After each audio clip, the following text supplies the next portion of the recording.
Hello students, first lecture में हम लोगों ने कूलम्ब्स लॉ तक किया था और मैंने के का वैल्यू भी बताया था। कूलम्ब्स लॉ में प्रोपोर्शनलिटी कांस्टेंट के, जिसका वैल्यू 9 × 10⁹ आया था, राइट। अब इस लेक्चर में हम लोग उससे आगे का स्टार्ट करेंगे, ठीक है। प्रोपोर्शनलिटी कांस्टेंट, कूलम्ब्स लॉ में प्रोपोर्शनलिटी कांस्टेंट के था, के, और इस के का वैल्यू आया था 9 × 10⁹ और यूनिट भी याद रखना है। यूनिट क्या था? के का था newton metre square, newton metre square पर कूलम्ब स्क्वायर। डायमेंशन भी निकाल लिए थे हम लोग। अब ये के प्रोपोर्शनलिटी कांस्टेंट क्यों आया है? क्योंकि दो चार्ज के बीच लगने वाला फोर्स Q और Q, दो चार्ज Q1 एंड Q2, ये सिर्फ चार्ज पे ही डिपेंड नहीं कर रहा था। चार्ज और उसके डिस्टेंस के अलावे वो कुछ इसके बीच में रखे हुए मीडियम पे भी डिपेंड कर रहा था, कि इसके बीच में वो वाटर रखा हुआ है कि कोई दूसरा मटेरियल रखा हुआ है, उस मटेरियल पे भी डिपेंड कर रहा था कि आखिर इनके बीच में क्या रखा हुआ है, उस मीडियम पे भी डिपेंड कर रहा था। तो इस मीडियम के प्रॉपर्टी को बोलते हैं हम लोग परमिटिविटी, बोलते हैं मीडियम के प्रॉपर्टी को। अगर इन दोनों के बीच में एयर है तो उसको बोला जाएगा परमिटिविटी ऑफ फ्री स्पेस। और अगर दो चार्ज के बीच में, दो चार्ज के बीच में अगर वाटर है, ग्लास है, माइका है, कुछ अलग अलग मटेरियल, वुड है, तो उस प्रॉपर्टी को बोलते हैं परमिटिविटी। तो अभी दो तरह का परमिटिविटी होगा, एक परमिटिविटी ऑफ मीडियम और एक होगा परमिटिविटी ऑफ वैक्यूम या फ्री स्पेस। तो वैक्यूम के परमिटिविटी को, ये परमिटिविटी वर्ड का मीनिंग क्या है? परमिट करना मतलब अलाउ करना, राइट। तो परमिटिविटी मतलब कोई मीडियम कितना मतलब इजिली अलाउ कर रहा है इलेक्ट्रिकल फील्ड को पास होने के लिए, ऐसे फील्ड को कितना इजिली पास होने दे रहा है अपने से होकर। यानी जिस मीडियम की परमिटिविटी अच्छी होगी, मतलब अच्छा वो परमिट करेगा, जो मीडियम ज्यादा होगी परमिटिविटी, उसमें समझिए कि ज्यादा फोर्स लगेगा दो चार्जेस के बीच में।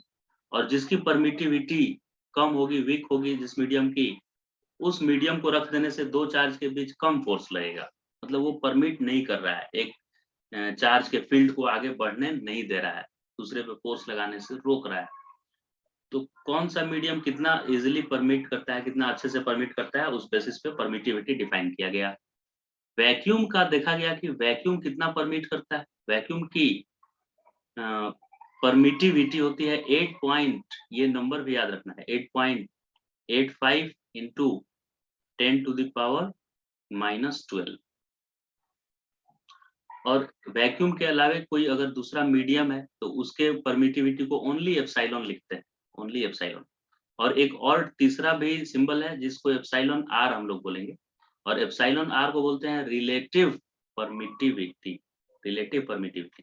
तो एप्सिलॉन से रिलेटेड तीन टर्म हो गया यहाँ पे, एक परमिटिविटी ऑफ फ्री स्पेस जिसका एप्सिलॉन नॉट नाम है, एक रिलेटिव परमिटिविटी, रिलेटिव परमिटिविटी, और एक absolute permittivity of a medium.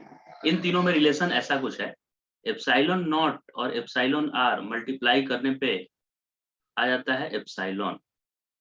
इन तीनों का नाम क्या क्या है? ये फ्री स्पेस का, और ये एप्सिलॉन आर रिलेटिव, और ये किसी भी मीडियम का, of any medium, absolute permittivity of any medium. So relative permittivity is equal to permittivity of a medium upon permittivity of free space। इसका रेशियो हो गया इन दोनों का, ऐसे याद रखना है ये सब। अब इन सब में यूनिट और डायमेंशन से रिलेटेड क्वेश्चन पूछ सकता है। जैसे क्या क्वेश्चन पूछेगा कि एप्सिलॉन आर का यूनिट क्या होगा, तो इसका आंसर है ये यूनिट लेस है, क्योंकि ये भी परमिटिविटी है किसी मीडियम का, और ये परमिटिविटी है एयर का या फ्री स्पेस का। तो ये दो परमिटिविटी का रेशियो है, इसलिए ये यूनिट लेस क्वांटिटी होता है। तो एप्सिलॉन नॉट के बारे में आएगा तो लिख देंगे unit less and dimension less. लेकिन अगर इसका पूछेगा कि एप्सिलॉन का या एप्सिलॉन नॉट का बताइए क्या है, इन दोनों का सेम होगा, एप्सिलॉन का जो होगा वही एप्सिलॉन नॉट का भी होगा, डायमेंशन या यूनिट। तो एप्सिलॉन नॉट का क्या होगा यूनिट देखते हैं।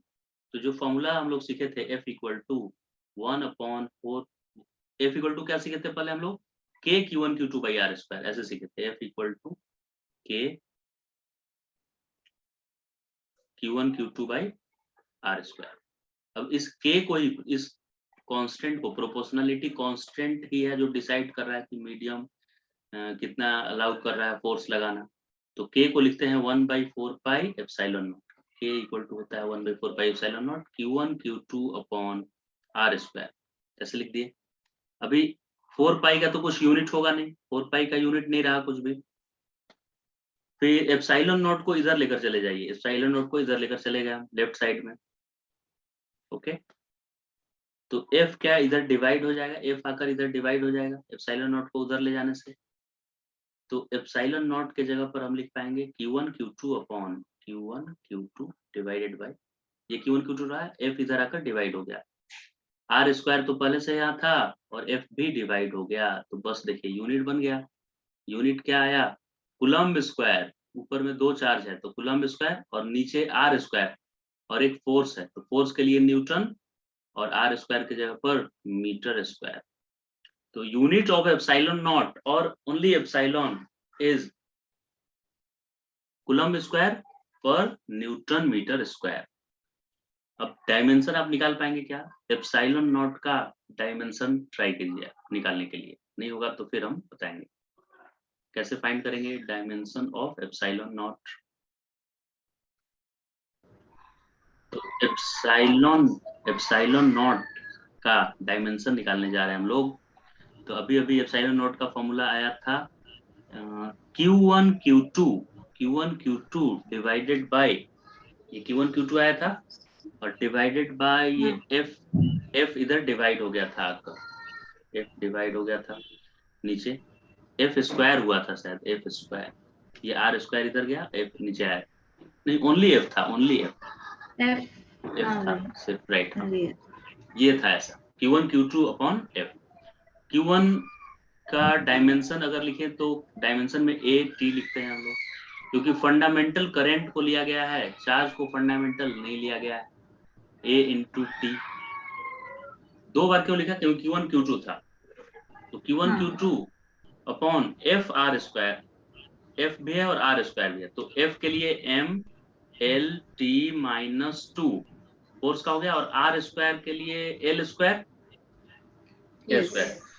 तो अभी m ऊपर आ गया न्यूमरेटर में, तो m माइनस 1 और l नीचे, ये 1 और ये 2 कुल मिला के 3, तो ऊपर गया तो माइनस 3, और t किधर गया, माइनस 2 है यहाँ, तो ऊपर जाएगा तो प्लस 2, और 2 अब पहले से भी 2 है वहां, तो कुल मिला के t टू द पावर 4 आया, और a दो ऊपर है तो a 2 आया।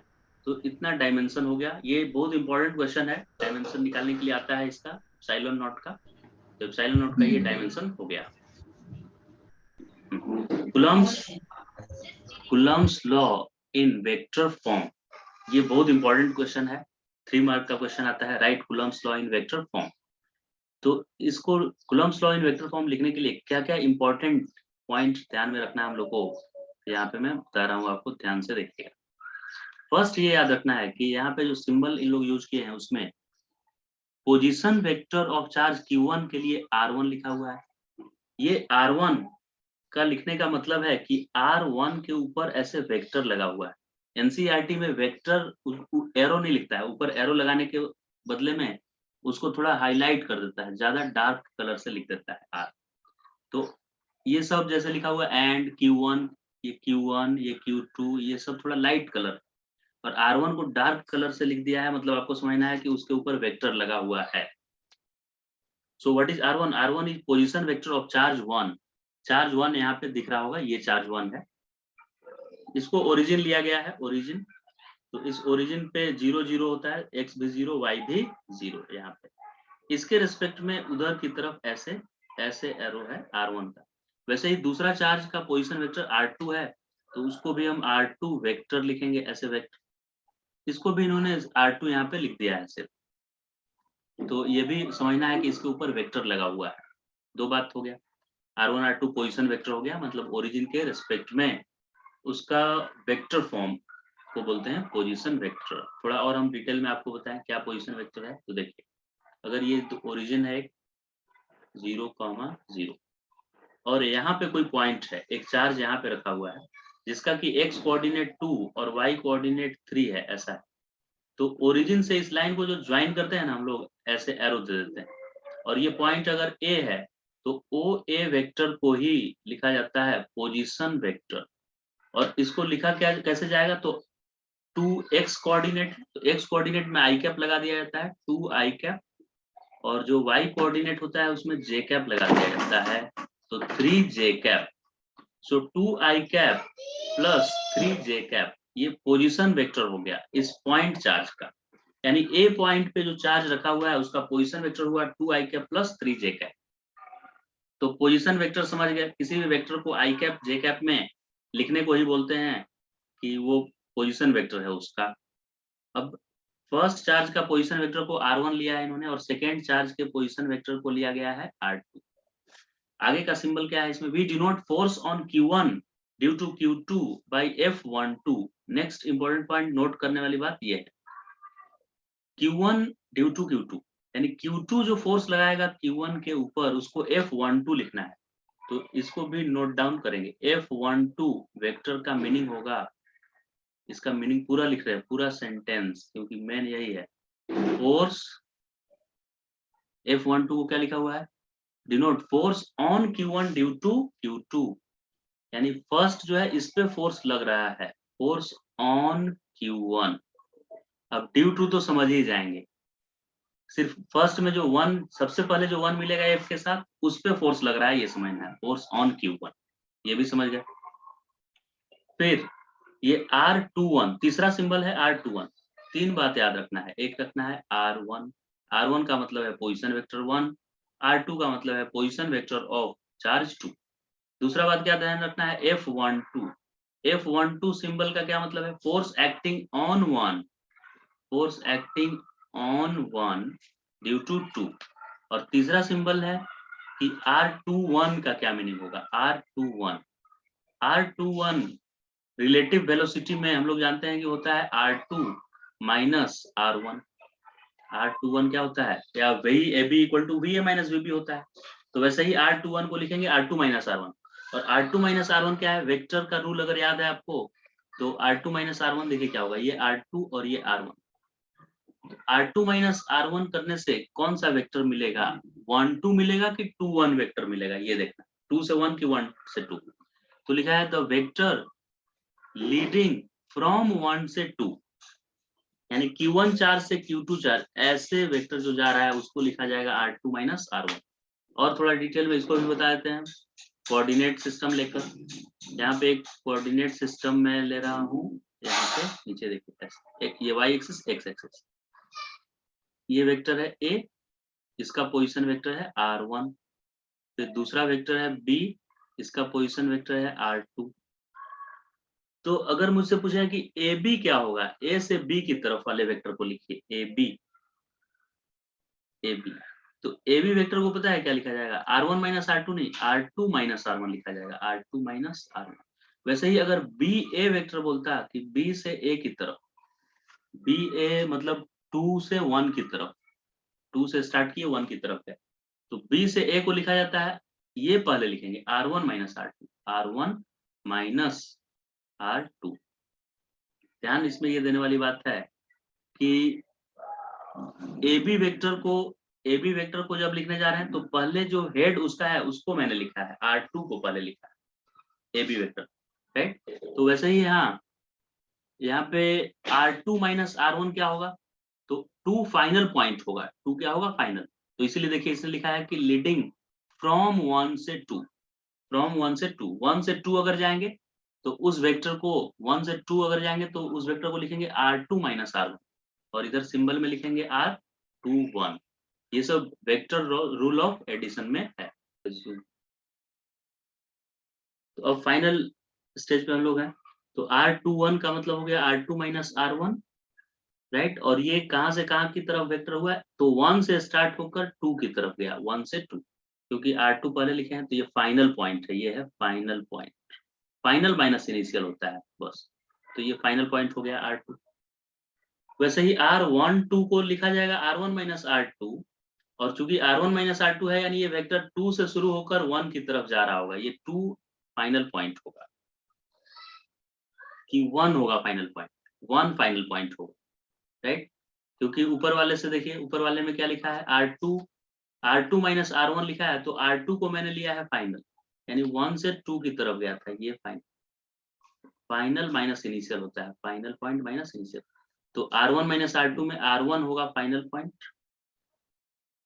तो अगर पूछेगा कि ये R12 वेक्टर कहाँ से शुरू होकर कहाँ को जाएगा, तो R12 वेक्टर 2 से स्टार्ट होगा और 1 पे एंड होगा, एरो का हेड 1 पे होगा, ठीक है? ये सिंबल समझ गए। एक बात और याद रखना है कि यूनिट वेक्टर कैसे फाइंड करते हैं, तो any vector by magnitude of same vector, किसी भी वेक्टर को उसके खुद के मैग्नीट्यूड से डिवाइड कर देने से मिल जाता है यूनिट वेक्टर। तो अगर R21 को, ये पूरा ऊपर वेक्टर है और नीचे सिर्फ मैग्नीट्यूड है, इसीलिए लाइट कलर से लिखा है, डार्क कलर पूरा नहीं लिया है। वैसे ही R12 कैप यहाँ लगाया हुआ है, कैप यानी यूनिट वेक्टर कैसे मिलेगा, तो R12 complete vector by magnitude of R12। ये सब समझ में आ गया? तो फोर्स ऑन 21 F21 का मतलब क्या होगा, फोर्स एक्टिंग ऑन टू, पहले जो है वो क्या होता है, ऑन। यहाँ पे देखिए हम लिखे हुए F12 को क्या लिखा है, फोर्स ऑन Q1, यानी फर्स्ट में जो रहेगा ना यहाँ नंबर, उस पर फोर्स लगना है। तो F21 का मतलब होता है force acting on charge particle 2। तो यहाँ पे चार्ज पार्टिकल 2 पे किधर को फोर्स लग रहा होगा, देखिए यहाँ पे चार्ज पार्टिकल 2, ये चार्ज पार्टिकल, तो इसको 1 क्या बोल रहा होगा, इधर भागने के लिए बोल रहा होगा, रिपेल कर रहा होगा। ये सब दोनों पॉजिटिव चार्ज है, यहाँ पे पॉजिटिव चार्ज के लिए किया हुआ है काम। ये Q2 चार्ज को Q1 क्या बोल रहा होगा, अवे ऐसे रिपेल कर रहा होगा। तो इसका डायरेक्शन 1 से 2 की तरफ हुआ कि 2 से 1, 1 से 2 की तरफ हुआ, ऐसा हो गया ऐसा, क्योंकि एरो का हेड देखिए किधर है, राइट साइड में भगा रहा है इसको, तो इसको 1 से 2 की तरफ बोलेंगे, 1 से 2। तो F21 ये तो फॉर्मूला हो गया, यहाँ से यहाँ तक तो कोई दिक्कत नहीं है, Q1 Q2 by R square है।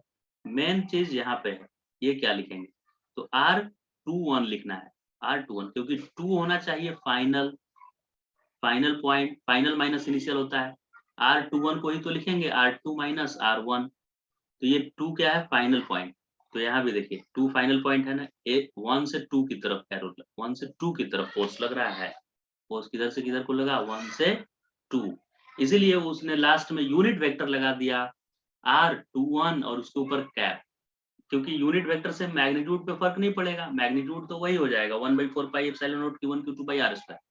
और उसके लास्ट में जो R21 लिखा वो डायरेक्शन सिर्फ डिसाइड करेगा उसका, तो उसका डायरेक्शन R21 है, यानी कि 2 फाइनल पॉइंट है, 1 से 2 की तरफ फोर्स लगा है। तो इस बार Q1 पॉजिटिव चार्ज है।